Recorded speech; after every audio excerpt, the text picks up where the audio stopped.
When Clara North's eyes opened, the world was razored into slats by the flickering bulb suspended overhead. The light shuddered through dust motes like the pulse of something dying, barely illuminating her battered surroundings. The old medical theater clawed around her in a rusted crescent, tiers rising into shadow, seats long since rotted. Restraints dangled from bent armrests. Leather straps, some snapped by struggle, others too stiff to move. The ancient linoleum, scalloped and bubbling from water damage, exhaled a sickly sweet scent of ripe mold and faint copper. Somewhere beyond the circle of light, water dripped with maddening irregularity, its echo muscling into her head until she clenched her jaw against it. She was strapped to the only upright gurney on the floor, arms and ankles bitten by cracked leather. Her clothes, a hospital gown thin as breath, did little to stop the chill soaking up through her skin. Every surface was dappled with decay. Brown streaks on the walls, oily stains, mapping twisted trails to a rusty drain at the room's center. The iron tang of old blood, unmistakable. Each breath tasted like old pennies and something else, rotting bandages, left too long in the sun. In the darkness behind the theater's glass, two silhouettes watched. Dr. Everett, his sharp features half dissolved by shadow, and Solene, hunched and shivering next to him. Occasionally, the bulb would flicker and show a third presence in the wings, a figure impossible to look at directly, little more than the suggestion of iron and thorns. Distance shrank. Time became viscous, as if Clara were submerged. By some misfortune, she had woken before the others. For a moment, she pretended this might be the start of a treatment. After all, hadn't she come here for help? But as the room snapped into focus, the tools laid out, the too familiar mausoleum silence, she knew there would be no mercy. The line between patient and specimen had been crossed, and Clara was far, far past any exit. Clara? Dr. Everett's voice trembled, his concern brittle. You're awake. Something shifted behind him. Solene drawing closer, fingers ghosting the glass. Clara tried to swallow, but her mouth was dry as dust. No one asked if she was all right. My hands, Clara murmured. They tingled, already aching under the straps. From somewhere unseen, metal rasped against metal. The bulb's light flickered. Her unease thickened, refusing to surrender its source. Each second ticked slower. The silence ballooned, stretched taut to the point of suffocation. And somewhere below, from the pit beneath the theater, a noise like a caged sea unfurled. It sounded almost willing, patient, like something that could wait forever. Dr. Everett flinched. Solene stepped back, her face briefly caught in a flare of greenish light. Eyes rimmed raw, her mouth pressed to a line. Clara clung to their unease, the way a drowning woman might snatch a floating plank. If the professionals were afraid, then hope was already obsolete. The curtain that separated them from the rest of the world hung heavy now, impenetrable even to memory. The three of them trapped here, their futures measured in panicked heartbeats and the scrape of unseen things.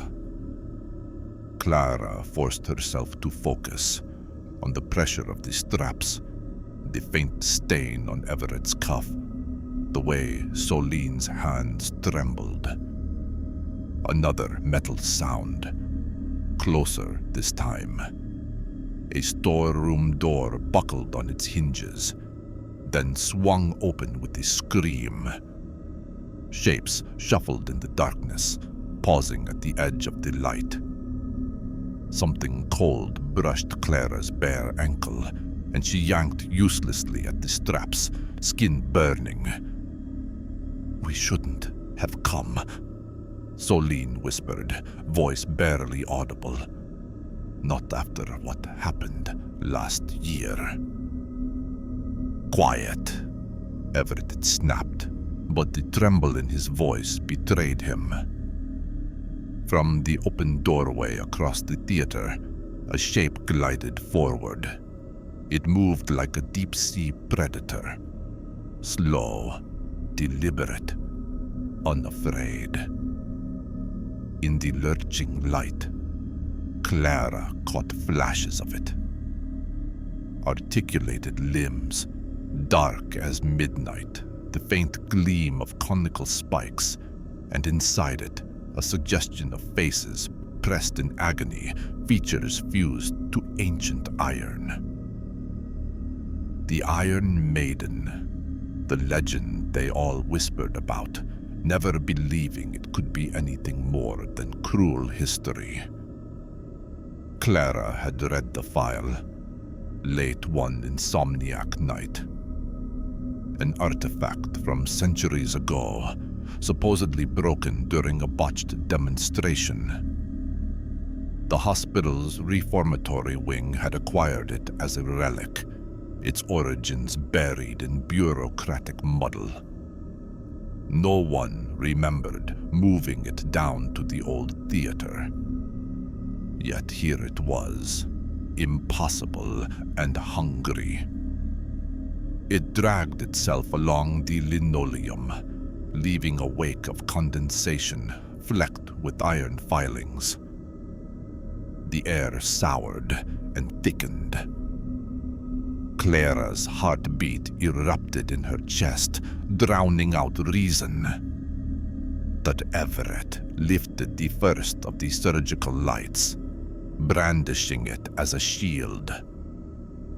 "Stay back," he stammered. But the Iron Maiden paid him no heed. It unfolded, its doors opening with a slow, salacious groan, revealing its dark interior, a coffin lined in ancient spikes. Within, shadows churned as if something still lived inside, centuries of captives whispering from the yawning blackness. "We should let it take one of us," Solene gasped, pressing herself against the wall. "Then we'll be spared." Clara twisted against her restraints. "Help me, please." Her voice was a guttural rasp, panic burning through her throat. Everett glanced at her, then Solene, then back at the Iron Maiden. His panic transformed him. "We vote," he spat out, sweat slicking his brow. "We vote who it takes. Desperation leached into the room, sticky and contagious. Solene whispered, "Not me. I have a daughter." A primal calculus seized them. Compassion shriveled under terror's light. The creature paused, almost savoring the pain it birthed. Clara's mind recoiled. She shrieked, "We can make it leave. We just have to." But hope was as fragile as cobwebs here.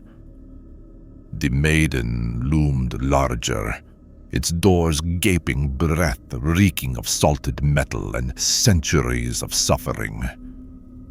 Clara tasted bile.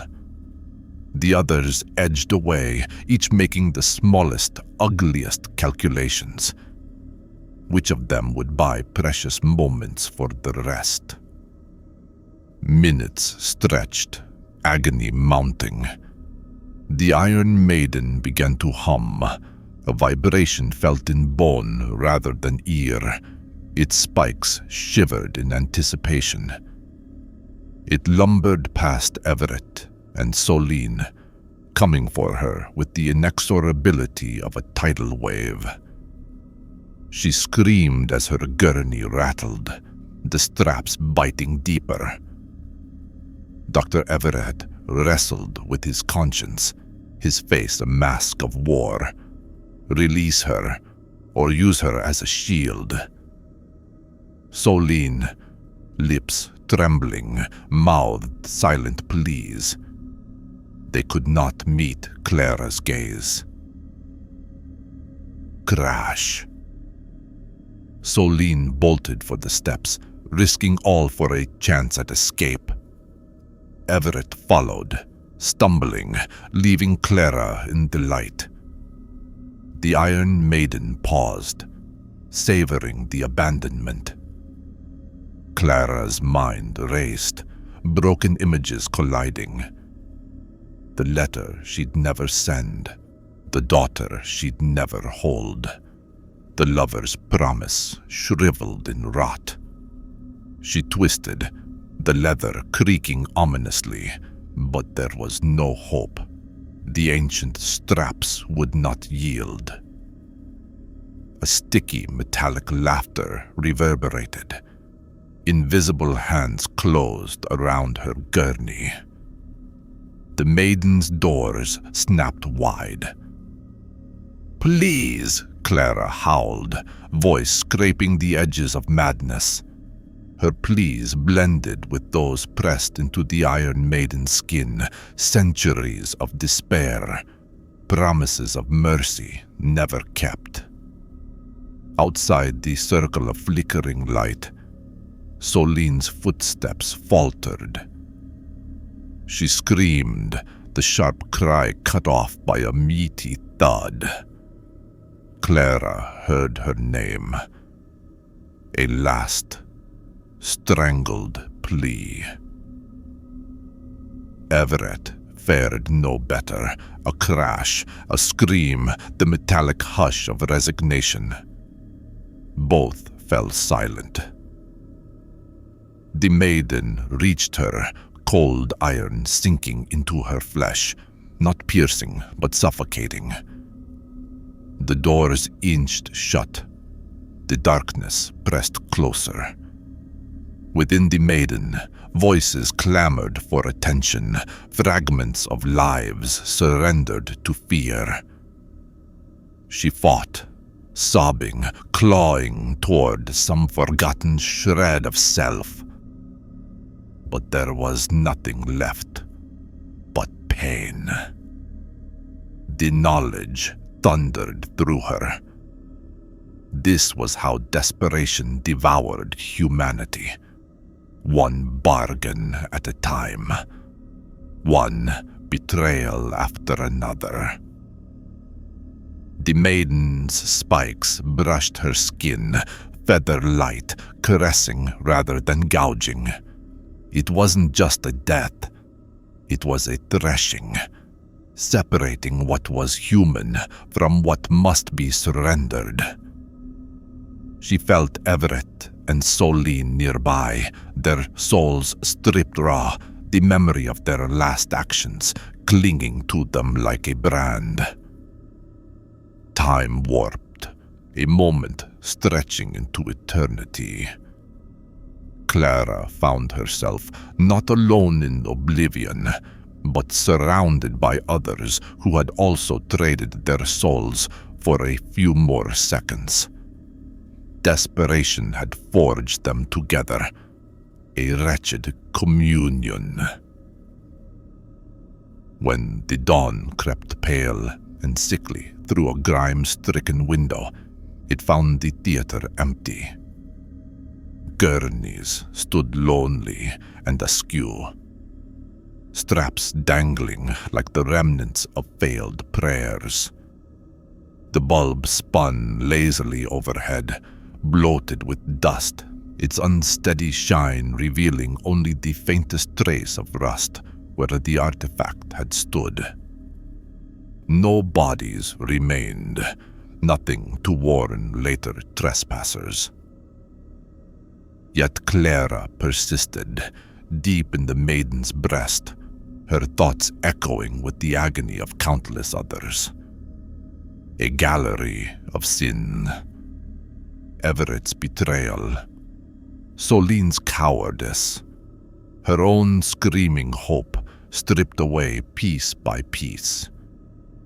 The Iron Maiden did not hunger for flesh, but desperation itself. In another corridor, a nurse found a bloodless handprint and the faint suggestion of iron in the air, but told no one. The medical theater became sealed, forbidden. Another rumor in a hospital that had scant use for legends. Yet, as weeks blossomed in pulse and putrefaction, staff spoke of rust-orange stains that could not be scrubbed, of a hum in the night. Voices whispering behind walls, promising that mercy could always be bought. But each bargain pressed a little more of their humanity into the iron. Days passed, memory stalling into horror. Dr. Everett's absence was noted, but attributed to stress. Solene's name vanished from rosters, her apartment left empty. Clara's bed grew cold. Only the Iron Maiden endured, its hunger never sated. And within its ancient dark, Clara lay suspended in the bardo between pain and longing. The memories of the vote, the panic, the cold calculation, they revisited her nightly, gouging at what was left of conscience. Time unraveled within, measured by the trembling of iron spikes. She began to forget her own shape, her memories flickering out one by one. What was it she had hoped for once? Gentleness, salvation? Now there was only the endless waiting, the companionship of others scarred by the same bargain. The maiden did not allow silence to fall. Its captives whispered always about what they'd done, what they'd lost. How surrender, just for a moment, had become the only thing they could do. A shambolic hope remained, that someone would remember enough to refuse, to fight for another. But the theater's doors remained bolted, the legend fermenting behind walls, too thick to break. And on nights when the wind howled between hospital wings, shadows lengthened in empty corridors, ending always at the rust-stained floor where the Iron Maiden waited hungrily. There, the desperate lost the last of their kindness, and humanity bled away beneath unyielding iron. There was never just one victim.